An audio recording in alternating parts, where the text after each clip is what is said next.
Salut les replayers, on se retrouve pour une nouvelle vidéo 0-0 entre le Pays-Bas et la France. Match nul Anderson, on peut dire que le choc a accouché de rien du tout, hein, d'une souris. Hein. Écoute, hier on a vu un Espagne-Italie fantastique, deux équipes qui vraiment nous ont montré un football extraordinaire, chacune dans sa mi-temps. Là, ce soir, on n'a rien vu. Personne n'a eu une mi-temps, voilà. Personne n'a eu une mi-temps. On a vu que des attaquants qui faisaient que de rater à gauche, à droite, que des joueurs qui sont pressés de faire des tresses, de mettre des bandeaux comme s'ils jouaient au basket, alors qu'ils ne savaient pas faire une passe. En tout cas, vous dites-nous ce que vous avez pensé du match de la France. On rappelle que c'est un des principaux favoris à la victoire finale. Dites-nous aussi ce que vous avez pensé des principaux faits de match. On va en parler dans ce débrief. Et puis, nous, on envoie le générique. C'est parti.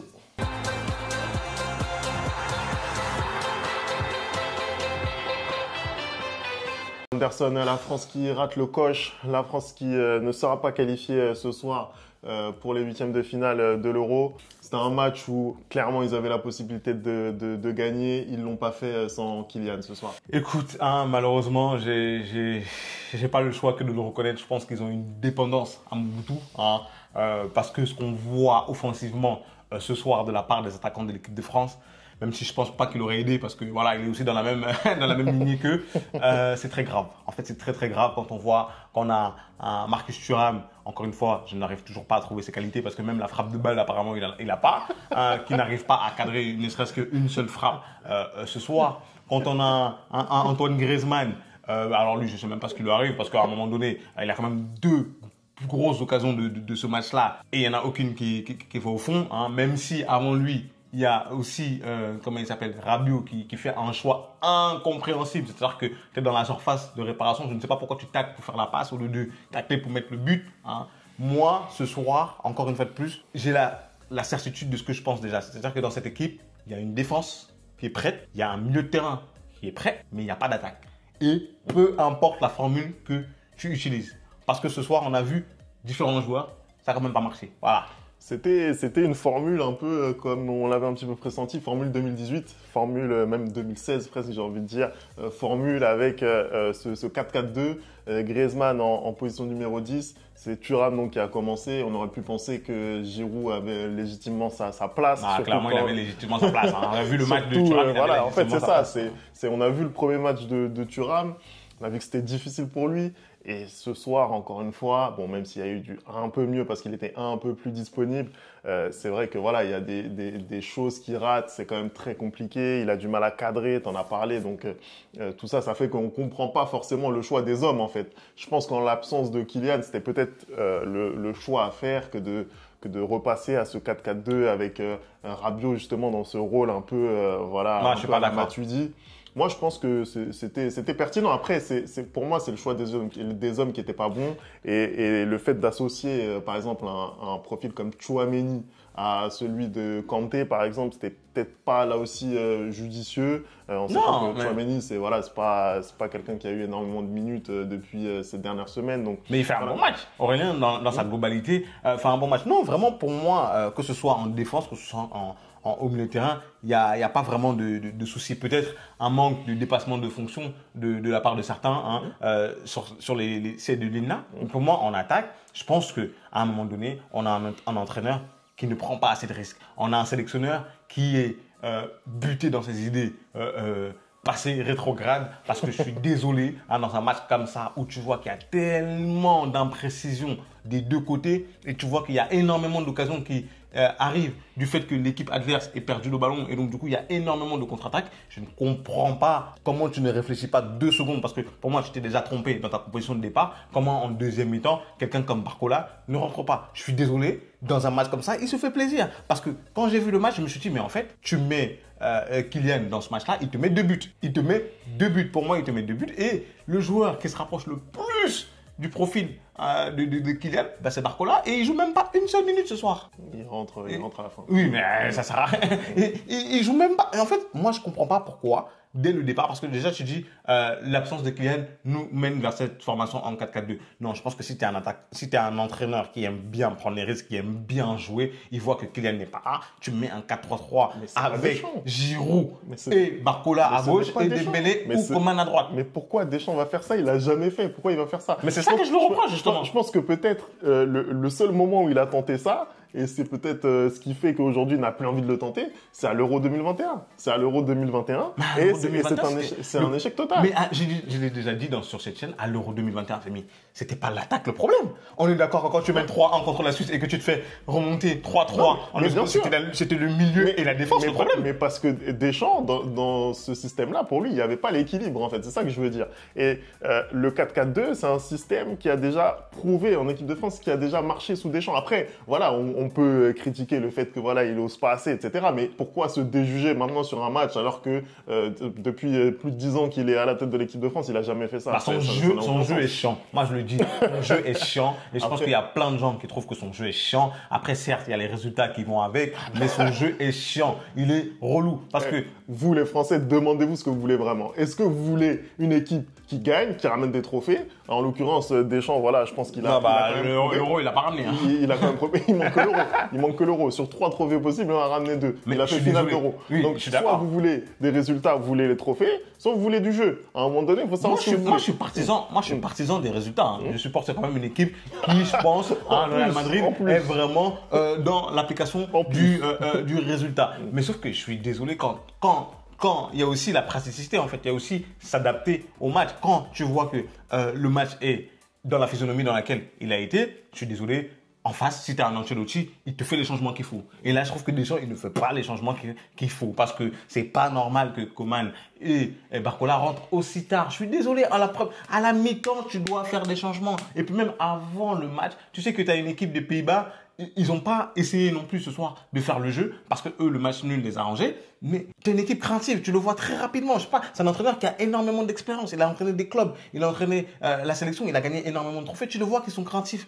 Mais mets-leur un bouillon, mets-leur le feu en fait. Mets-leur le feu. Mets-leur le feu. Je suis désolé, c'est pas normal. Non, mais en tout cas, c'est un débat qu'on peut avoir. Mais moi, sincèrement, à la place de Deschamps dans ce match-là, je ne vois pas tout changer. Mais bon, en tout cas, je ne demande pas de tout changer. Hein. Je lui demande de changer 2 hommes en attaque. Parce que que ce soit Marcus Thuram ou que ce soit Dembélé, ils ont été éclatés dans le premier match. Donc du coup, il y a de quoi faire en fait. C'est pas comme si tu révolutionnes ou tu inventes le chose. Non, ces 2 personnes-là n'ont pas été bons dans le premier match. Ils n'ont pas été meilleurs dans ce match-là. Et j'estime que tu avais peut-être moyen de donner plus de minutes à des remplaçants. Tu viens avec 27 joueurs. Ça sert à quoi de venir avec 27 joueurs si tu en utilises 12?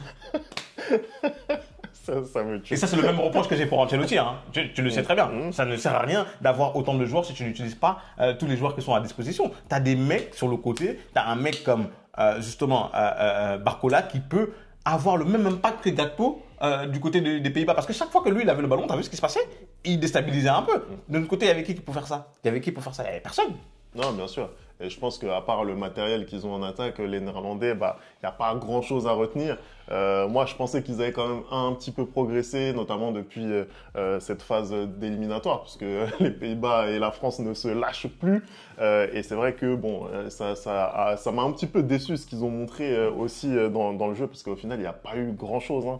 Je pensais, en ayant vu peut-être les 10-15 premières minutes, qu'ils allaient proposer une meilleure opposition. Mais en fait, pas du tout. En fait, ils sont retombés dans leur travers. Ils ont vraiment rien proposé. Ils ont laissé les Français avoir le ballon. Et au final, même dans les situations de contre-attaque, ça n'a pas payé. Au final, même le but refusé, on va en parler tout de suite.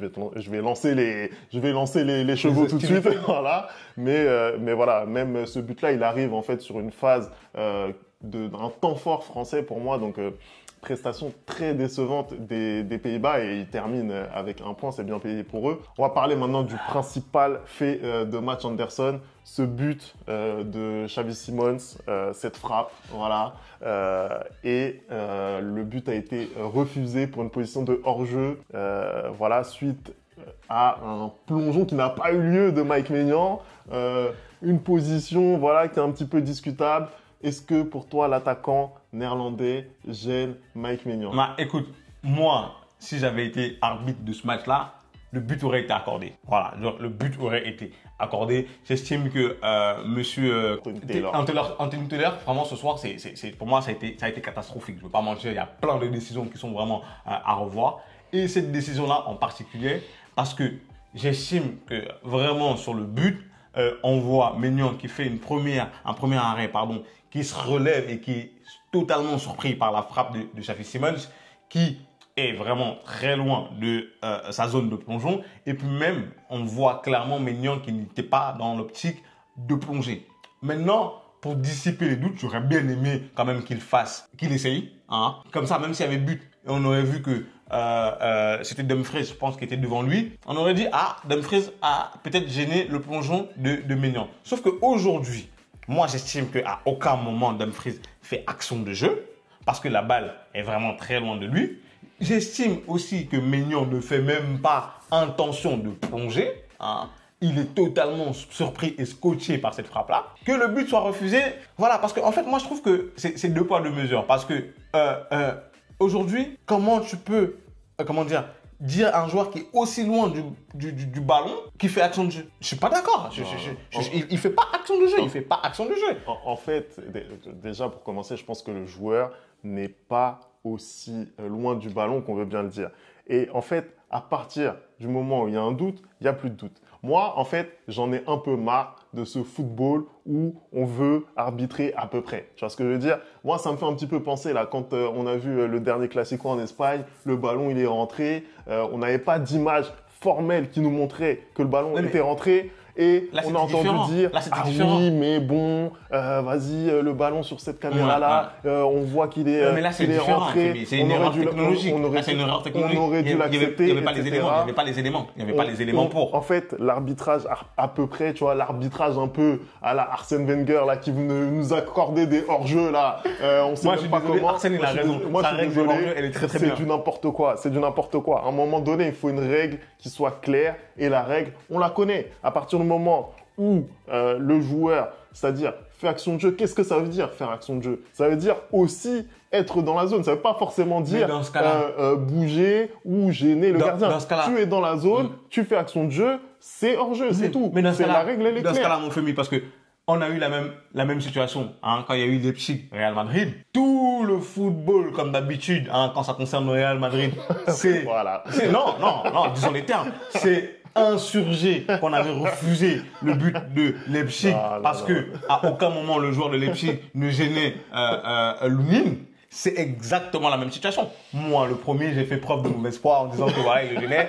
Mais dans mon fort intérieur, je savais très bien qu'il ne le gênait pas du tout. Je savais très bien qu'il ne le gênait pas du tout. Donc, à un moment donné, en fait, c'est au cas par cas, parce que c'est quand ça nous avance. C'est-à-dire que quand c'est notre pays, on estime que voilà, il gêne. Quand c'est une équipe qu'on n'aime pas, à savoir par exemple que ce soit le PSG ou que ce soit le Real Madrid par exemple ou le UFC Barcelone, on va dire ah mais non, en fait en vrai de vrai, il gênait pas. Donc soit on pose la règle claire, nette, précise que dès qu'un mec est mais la règle est claire et c'est ce qui s'est passé. Faut arrêter de s'insurger quand ça concerne certaines équipes. Non, mais après, de toute façon, forcément, tu vas avoir des supporters, ils vont s'insurger, c'est sûr. Moi, je vois, il y a eu plein de moments, plein de buts. Le PSG en Ligue des Champions, j'ai mémoire l'année dernière, PSG Bayern, il y a Kylian qui rentre, il y a hors-jeu pour rien du tout, on refuse le but. Voilà, c'est frustrant, mais à un moment donné, c'est le football, c'est la règle, c'est comme ça. Il y a hors-jeu, on va pas commencer encore à polémiquer. Moi, je tiens quand même à préciser que c'est la chaîne à l'idée, parce que vraiment, là, pour refuser ce but-là, faut vraiment être de mauvaise foi. Bon, allez, on va passer un petit peu l'équipe de France, donc, qui va avoir un dernier match face à la Pologne. Malheureusement, ils pourront pas faire comme habituellement le match des coiffeurs, hein. On ne verra pas Warren Zaïre-Emery jouer, hein, j'ai l'impression. On verra pas les... Après, il y a quoi en jeu? Il y a juste la première place en jeu, c'est tout. Il y a la première place en jeu, voilà. Bon, on peut penser quand même que la qualification à minima avec 4 points, au moins en tant que meilleur troisième, elle est quasi assurée, même si c'est pas encore fait de façon mathématique. Après, t'as le risque, malheureusement, de tomber contre un premier. Voilà, et ça donc, il y aura quand même, en tout cas, un enjeu pour ce France-Pologne. Toi, comment tu vois déjà la suite de la compétition? C'était aussi un match sans Kylian Mbappé aujourd'hui. Comment tu as senti cette équipe de France? Est-ce que tu la sens toujours autant prête à aller loin dans la compétition? Pas du tout. Pour le coup, Je pense que la deuxième journée là vraiment me donne des indicateurs. Quand je vois ce que j'ai vu ce soir, je peux pas me dire 2 secondes qu'ils vont aller jusqu'à la victoire finale. C'est la même chose pour l'Angleterre, hein, qu'on a donné ici favori et que j'estimais pour moi était vraiment la favorite de la compétition. Après 2 matchs, je peux te dire clairement qu'ils vont jamais gagner. Hein. Ça va jamais rentrer à la maison. Moi, je vous le dis tout de suite, ça va jamais rentrer à la maison parce que le jeu qu'ils ont fait, c'est pas possible. En fait, aujourd'hui, elle me fait peur. C'est-à-dire que cette équipe sans Mbappé, même si c'est un joueur que je n'aime pas, elle est encore pire. Elle est encore pire qu'avec lui. Je suis désolé, elle est encore pire qu'avec lui. Il n'y a aucune recherche de profondeur dans l'équipe quand il n'est pas là. Il n'y a aucun joueur qui est capable de cette étincelle-là. Pour moi, aujourd'hui, encore une fois de plus, le meilleur joueur, c'est peut-être N'Golo Kanté. Hein. À chaque fois qu'il fait des déplacements de fonction, c'est pas à lui d'aller porter le danger dans la surface adverse. Je suis désolé, c'est pas à lui. Il y a quand même Marcus Thuram pour ça, il y a quand même Griezmann pour ça, il y a quand même Adrien Rabiot ou Dembélé pour ça, mais aucun d'entre eux ne fait ce qu'il a à faire.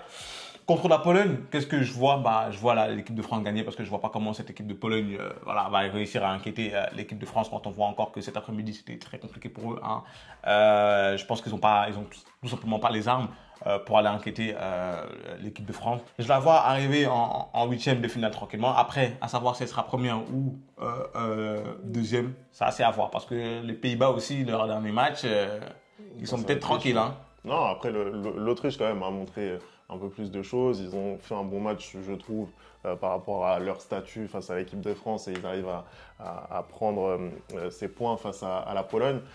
Donc, sur ce que tu as dit, sur le fait que l'équipe de France déçoit globalement depuis le début de l'Euro, je pense qu'on est à peu près tous d'accord pour le dire. Après, voilà, moi, je prendrais quand même des pincettes. Hein, et tu parlais aussi de l'Angleterre. Moi, je dis toujours, dans une compétition comme ça, comme l'Euro ou la Coupe du Monde, il y a 2 compétitions dans une compétition. Première compétition, c'est la phase de groupe et il faut sortir de la phase de groupe. C'est le plus important.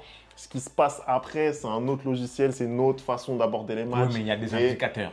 Il y a des indicateurs. Bien sûr qu'on aimerait bien voir une équipe de France voilà, qui joue mieux. Le dernier Euro en 2021, on a trouvé une équipe de France qui était quand même très très forte. Même si Deschamps, lui, il n'était pas fan à cause de l'équilibre, etc. Mais ce qui était proposé dans le jeu, c'était quand même très fort, avec une attaque qui était vraiment très intéressante. Avec des gens qui savaient jouer au foot un peu. Des gens qui savaient jouer au ballon, en l'occurrence. On va pas citer le nom des gens. Mais voilà, pour moi, l'équipe de France version 2021, c'était une équipe de France qui était très forte. Aujourd'hui, il n'y a pas ça. Voilà, c'est une réalité. Mais ça ne veut pas dire que tu vas pas gagner la compétition. En 2021, ils étaient très forts, ils n'ont pas gagné. Là, ils sont peut-être un peu moins forts, comme en 2022 d'ailleurs. Quand ils arrivent en Coupe du Monde, encore une fois, ils arrivent sur une très mauvaise spirale. Ça ne les empêche pas d'aller en finale. Pourtant, même d'ailleurs sur les matchs, il y a peut-être à redire. Peut-être que face à l'Angleterre, tu pouvais chuter. Donc voilà, je pense que l'important, c'est de sécuriser la première place. Et après, on pourra voir ce qui se passera en huitième de finale.